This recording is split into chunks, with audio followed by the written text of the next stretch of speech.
Қайыр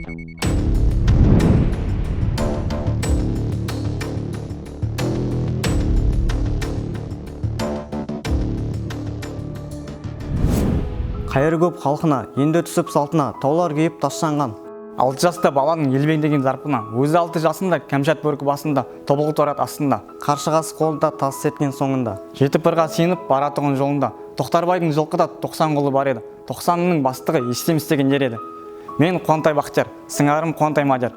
Біз Жалағаш ауданы номер 206 мектептің 9 сынып оқушыларымыз. Біз бұл байқауға қызу дайындық үстіндеміз. Бұл жырды жаттап қана қоймай, ішіндегі көнерген сөздер мен тарихи жер-су атауларын біліп жатырмыз.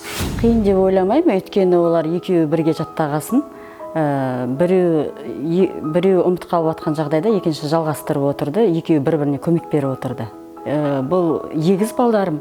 Үйде бұдан кейінгі кішкене балдарым бар, үлкен ағаларына бұл деген бір жағынан тәрбиелік мағынасы зор болды. Менімше, өйткені үлкен ағалары орыс мектебінде оқығанда, енді осы батырлар жырына қызығушылық танытып, балдар ағалары уже кешке қарай кітапты алып, балдар тексеретін болды. Үлкен екі ағасы екеуін екі бөлек алып тексереді.